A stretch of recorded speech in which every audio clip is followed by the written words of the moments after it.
Welcome back to DC EKG with Joe Grogan and myself, Eric Hewlett. We're part of the Big Wig Media podcast and distributed by our partner, Evergreen. We're here with noted White House expert, Tevi Troy.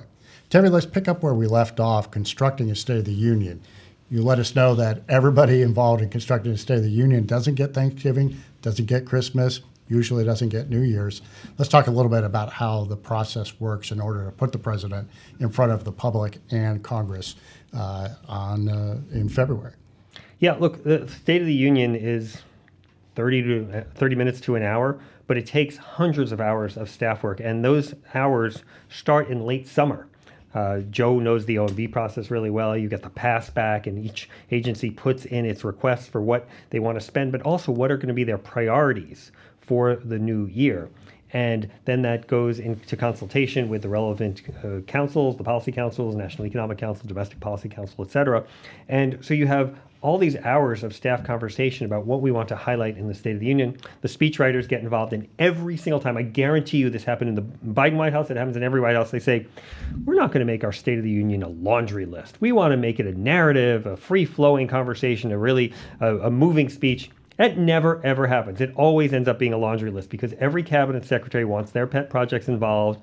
And you have this cycle where people want to have an interesting State of the Union, but structurally it's just not set up to have that kind of speech. So that's why they go to the pageantry. And I know we could talk about the pageantry and kind of the big moments, whether you're highlighting Lenny Skutnik or something like that. Well, right. So the departure under President Reagan to begin to introduce that sort of element in 1982. But certainly with President Trump, the previous Republican administration, the idea of a laundry list was pretty affirmatively discarded, and instead broad thematics built around personalities and stories up in the audience became the hallmark of his State of the Union presentations. Let's talk a little bit about that quick evolution from where we were, laundry lists, to something that is much less than that in this day and age.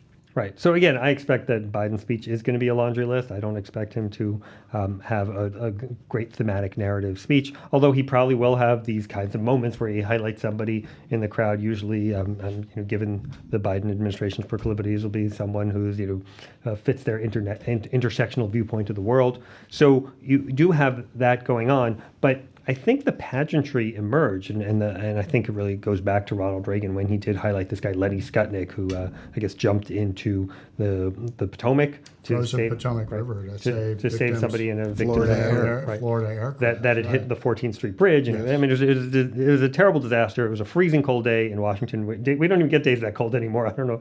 In the last 30 years, the temperature has considerably warmed here in Washington. And so Reagan has this moment where he highlights real life American heroes, people who did great things like Lenny Skutnik jumping in the water. And it just breaks up the speech. And Clinton was a master at this kind of thing. But you needed this because the speeches themselves are so boring, and you really can't soar on the great rhetoric that you hear in, let's say, inaugural addresses, for example.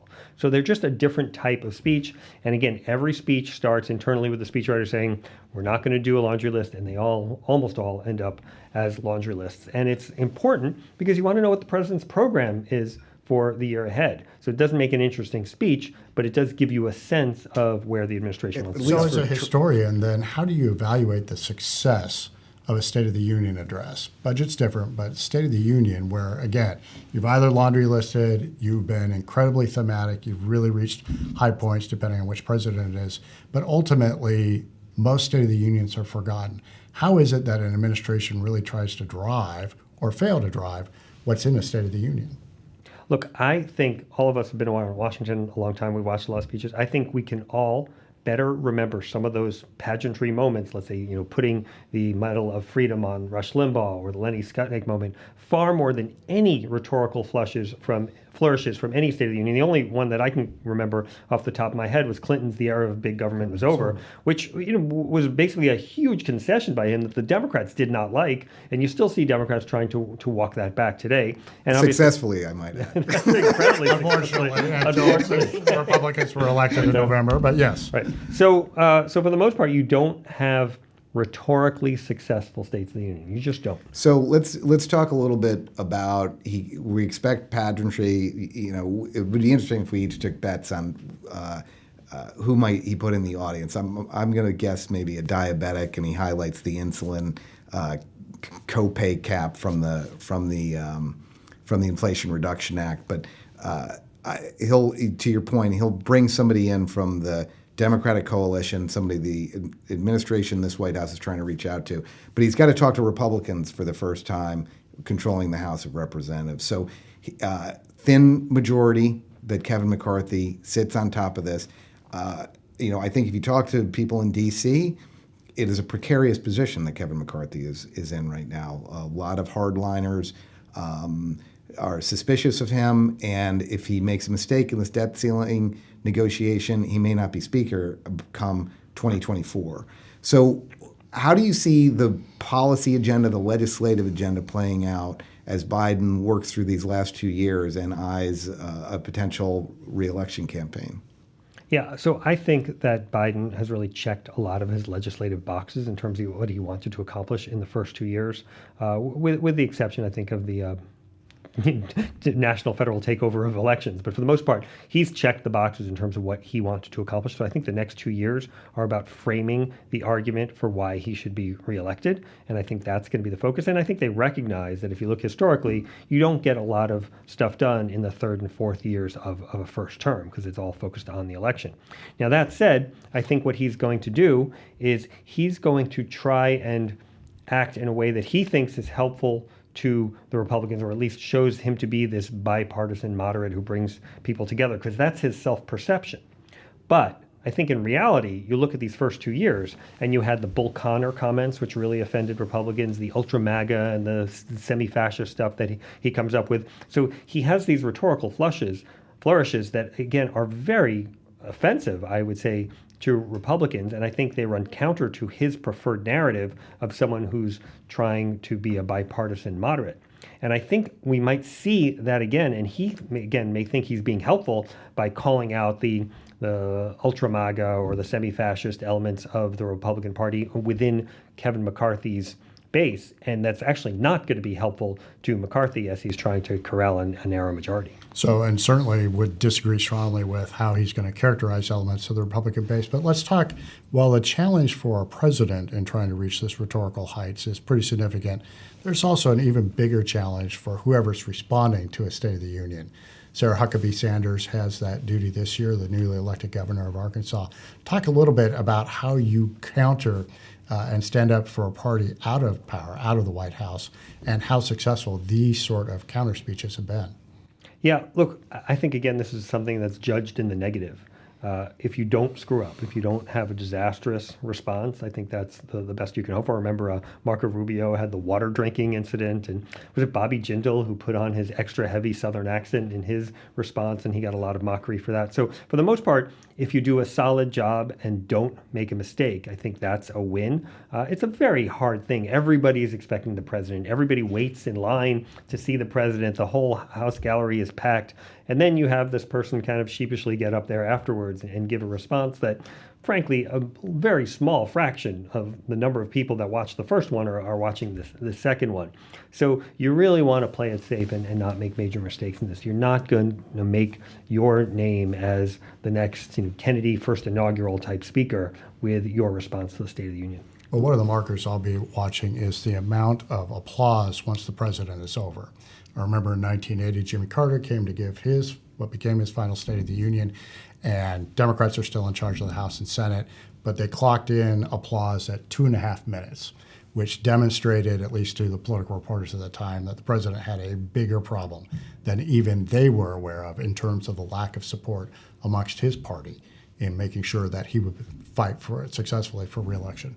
So, Tevi, I think that's really interesting that Biden's going to go out there and attack the right wing of the Republican Party and make things more difficult as far as reaching compromise and driving a consensus legislative package forward. You recently wrote about reform of the Center for Disease Control. Now, the Democrats just rammed through the Inflation Reduction Act with 100% Democratic votes in the House. Not one Republican voted for it.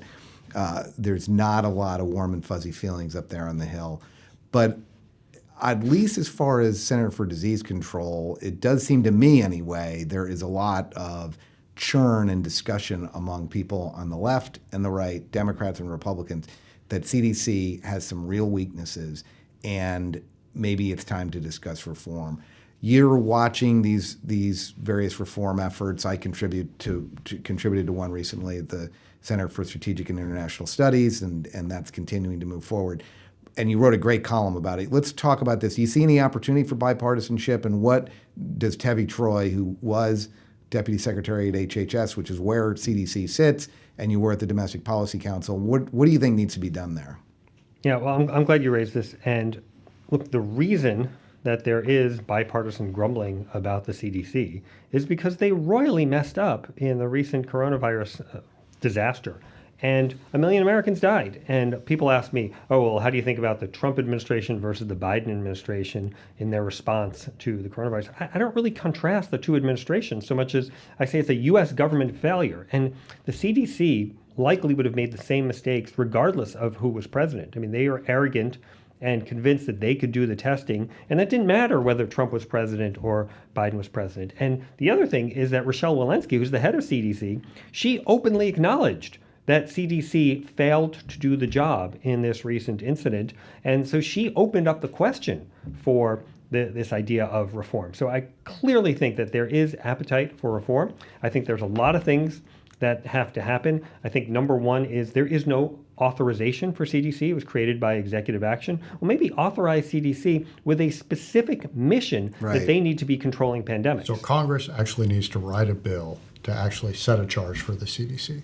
Yes, and then related to that is CDC spends so much of its time on behavioral health, which is telling you not to drink the big sodas or to exercise or all kinds of things they want to tell you to do to impose on your personal behavior. And, medically, many of these things are correct. But that doesn't mean that they are the same as a communicable disease that can spread from person to person and potentially kill 1 million Americans or even more and have civilization-altering consequences. So I think CDC needs to focus on that name that it has, the Centers for Disease Control, and not spend about half of its budget on behavioral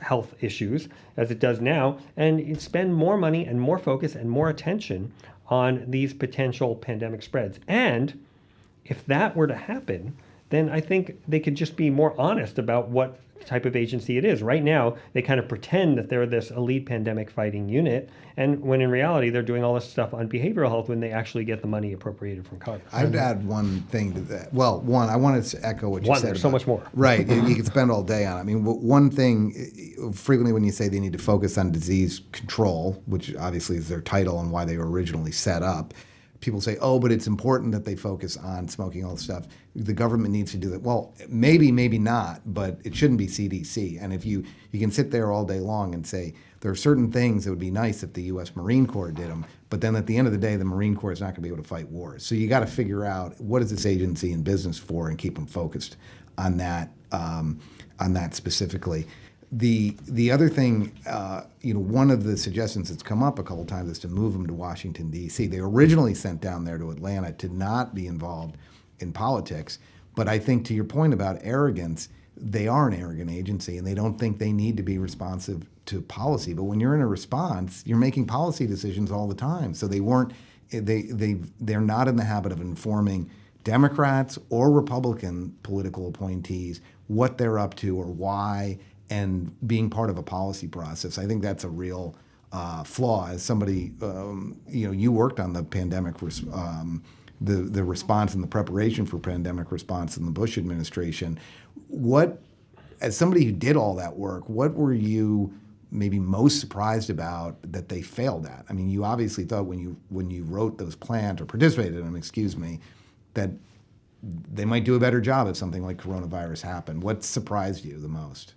I thought there would just be more attention and focus on this issue. Look, I don't put that much truck in this idea of moving them to Washington because I think they'd be equally arrogant if they were in D.C., Atlanta, or the moon. I just think that's the way they view the policy process, and the political world is beneath them, and they think they're above it all. So I'm not sure moving them to Washington, but breaking out those things, and maybe the CDC remains the behavioral health agency, and let it go to Congress and ask for money for behavioral health, and we create some separate agency that is just focused on pandemic fighting, or make CDC focus just on pandemic fighting and have the behavioral health done by the Marines or whoever else you want it to have it done. But having both missions makes it harder to convey messages that you need to the American people, to all of the American people, when there's a problem. Because if you are the agency of basically healthcare scolds telling people, don't eat that, don't drink that, then when the time comes and there's a disease that's out there that's killing people, and you want to tell people to get your shot or stay away or wear a mask or don't wear a mask or whatever it is, if you are viewed through that prism of this is the agency that's bugging me all the time and nagging me and doesn't really think about my life or my challenges or whatever I'm facing, then it's just harder to convey that message. Right. And certainly there are multiple notorious examples where, courtesy of this attitude, they had to come back later and actually adjust their guidance, even though they already knew the facts, which adds further to distrust and an alienation and a lack of ability to really tune in and focus when CDC and its officials actually speak up. Yeah, and related to that, it colored their view of how to handle the coronavirus, because they treated it as a behavioral health issue, and they're saying, you're a bad person if you're not wearing a mask. You're a bad person if you're not getting the vaccines on our timetable. And I say this as someone who's pro-vaccine, and I rolled up my sleeve and I got the shots. But the way they treated people who did not comply with their guidance was similar to the way they treat people who drink the big Slurpee. And they have this condescending view, and people don't like to be condescended to. And certainly it's amazing that for people who are supposed to be experts in behavior and how we react to various external stimuli, to behave like that over and over and over again, and then express surprise and incredulity that people are apprehensive or not paying attention to and definitely will not take their advice, is really amazing. We'll be back with more with Tevi Troy after this next break. I'm Eric Hewlett, along with Joe Grogan for DC EKG, along with the Big Wig Media Podcast Network and our partner Evergreen.